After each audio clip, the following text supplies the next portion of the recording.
பெராண்டா race banking மற்றும் government தேர்வுகளுக்கான online மற்றும் ஆஃப்லைன் பயிற்சி.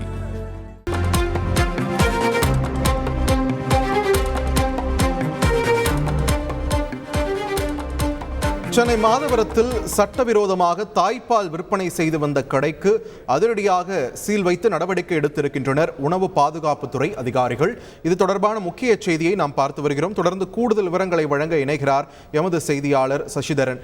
சசிதரன், வணக்கம். தாய்ப்பாலை வணிக ரீதியாக விற்கக்கூடாது என்ற கட்டுப்பாடுகள் இருக்கக்கூடிய சூழலில் இந்த கடை எத்தனை நாளாக இந்த விற்பனையில் ஈடுபட்டு வந்ததாக சொல்லப்படுகிறது? தற்பொழுது உணவு பாதுகாப்புத்துறை அதிகாரிகள் இது சம்பந்தமாக என்ன சொல்லியிருக்காங்க? விரிவான தகவல்கள். சென்னையை பெரும் பரபரப்பை ஏற்படுத்திருக்கக்கூடிய இந்த சட்டவிரோத தாய்ப்பால் சம்பவத்தில் அந்த கடைக்கு சீல் வைக்கப்பட்டிருக்கிறது.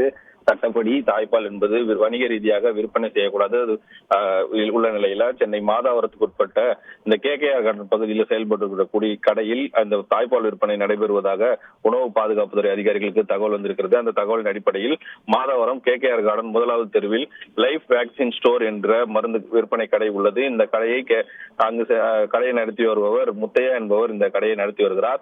இங்கு ஏற்கனவே கடந்த 23ஆம் தேதி உணவு பாதுகாப்புத்துறை அதிகாரிகள் சோதனை மேற்கொண்டிருக்கிறார்கள். அப்போது அந்த கடையில் காலி பாட்டில்கள் அதிக அளவில் இருந்திருக்கிறது. எதற்காக என கேட்டபோது அதில் வேறு ஒரு பொருள் பயன்படுத்துவதற்காக வைத்திருப்பதாக தெரிவித்திருக்கிறார்கள். இன்று மீண்டும் நேற்று மாலை இந்த சோதனையானது அந்த கடையில் நடத்தப்பட்டிருக்கிறது. உணவு வழங்கும் துறை அதிகாரி உணவு பாதுகாப்புத்துறை அதிகாரி கஸ்தூரி என்பவர் அந்த சோதனையை மேற்கொண்டிருக்கிறார். அப்போது அதில் தாய்ப்பால் பாட்டில்கள் அடைத்து வைத்து விற்பனை செய்வது தெரிய வந்திருக்கிறது. உடனடியாக அதிகாரிகள் அங்கு ஆய்வு செய்த போது அந்த குளிர்சாதன பெட்டியில் வைத்திருக்கக்கூடிய 200க்கும் மேற்பட்ட பாட்டில்களில் தாய்ப்பால் இருந்ததும் கண்டுபிடிக்கப்பட்டிருக்கிறது. 100 மில்லி லிட்டர் 200 மில்லி லிட்டர் கொண்ட தாய்ப்பால் பாட்டில் விலை சுமார் 500 முதல் 700 ரூபாய்க்கு மேலாக விற்பனை செய்யப்பட்டு வருவதாகவும் இது ஆன்லைன் மூலமாகவும் விற்பனை செய்யப்படுகிறதா என்பது குறித்தான சோதனையும் தற்போது மேற்கொள்ளப்பட்டு வருகிறது. முதல் கட்டமாக கடைக்கு சீல் வைக்கப்பட்டு அதன் பின்பு அங்கு இருக்கக்கூடிய பொருட்களை பறிமுதல் செய்து ஆய்வகத்துக்கு அனுப்பி அந்த சோதனையிடும் பணிகளானது நடைபெற்று வருகிறது. இங்கு கடையில் விற்பனை மட்டும்தான் நடைபெறுகிறது. மற்ற பணிகள் எல்லாம் வேறு ஒரு இடத்தில் இருந்து ஆன்லைன் மூலமாக டோனர்களிடம் இருந்து தாய்ப்பால் பெற்றதும் விசாரணையில் தெரிய வந்திருக்கிறது.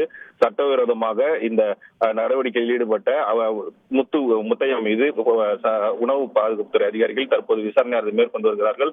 போலீசாரிடமும் தகவல் தெரிவிக்கப்பட்டு சட்ட ரீதியான நடவடிக்கையை மேற்கொள்வதற்கான புகாரும் அறிவிக்கப்பட்டிருக்கிறது. சுமார் இந்த கடையில் மட்டும் அந்த ஃப்ரீசரில் வைக்கப்பட்டிருக்க 200 பாட்டில்களை தற்போது உணவு பாதுகாப்புத்துறை அதிகாரிகள் பறிமுதல் செய்திருக்கிறார்கள். இது வேறெல்லாம் அதாவது வேற குடோனில் எங்கு வச்சு வேலை செய்கிறார்கள் அங்கு எங்கெல்லாம் உள்ளது என்பது குறித்தான விசாரணையை தற்போது உணவு பாதுகாப்புத்துறை அதிகாரிகள் தீவிரப்படுத்தி வருகிறார்கள். சசிதரன், இப்போ இந்த தாய்ப்பாலை விற்று வந்த அந்த லைஃப் வேக்சின் ஸ்டோர் அப்படின்ற கடை பிரதானமா என்னென்ன பொருட்கள் விற்பனை செய்யக்கூடிய இடமாக இருந்திருக்கிறது? இது சம்பந்தமா ஏற்கனவே ஏதாச்சும் புகார்கள் எதுவும் வந்திருக்கிறதா? அது சம்பந்தமான தகவல்கள். குளிர்பானங்கள் மற்றும் பால் பொருட்கள் விற்பனை செய்யப்பட்டு வருகிற கடையாக இந்த கடை பார்க்கப்படுகிறது. இந்த கடையில் தான் ஏற்கனவே 100 மில்லி லிட்டர் 500 ரூபாய்க்கு தாய்ப்பால் விற்பனை செய்யப்படுவதாக ஒரு குற்றச்சாட்டு எழுந்திருக்கிறது. அந்த குற்றச்சாட்டின் அடிப்படையில் உணவு பாதுகாப்புத்துறை கஸ்தூரி ஏற்கனவே கடந்த 23ஆம் தேதி இந்த கடையில் சோதனை மேற்கொண்டிருக்கிறார். அப்போது இதனை ஏற்கனவே அறிந்த முத்தையா அந்த பொருட்களை எல்லாத்தையும் மறைத்து வைத்து வெறும் காலி பாட்டில்களை மட்டுமே கடையில் அடக்கி வைத்திருக்கிறார். அப்போது இதில் புரோட்டீன் பவுடர் கொட்டி விற்பனை செய்து வைப்பதற்காக இந்த காலி பாட்டில்கள் வைக்கப்பட்டிருப்பதாக உணவு பாதுகாப்புத்துறை அதிகாரிகளிடம் சொல்லியிருக்கிறார்.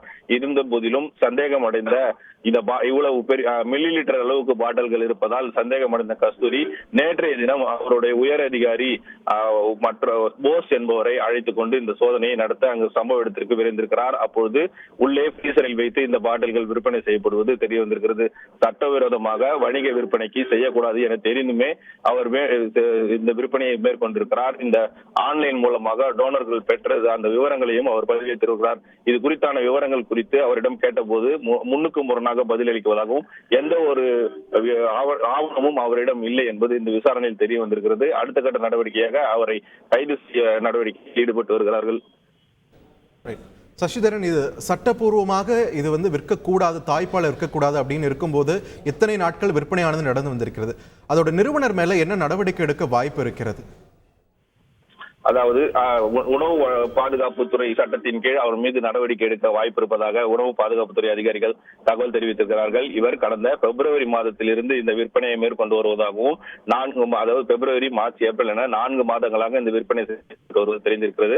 அந்த பாட்டில்களில் பால்கள், அதாவது தாய்ப்பால்கள் பெறப்பட்டு டோனர்களிடமிருந்து பெறப்பட்ட விவரங்களையும் அதில் பதிவு செய்யப்பட்டிருப்பதாகவும், அதில் அந்த பிப்ரவரி மாதம் அங்கிருந்து பதிவு செய்து பெற்று வந்ததற்கான ஆவணங்களை தனியார் ஒரு நோட்டில் எழுதி வைத்திருப்பதாகவும் உணவு பாதுகாப்பு அதிகாரிகள் அதை கண்டுபிடித்திருக்கிறார்கள்.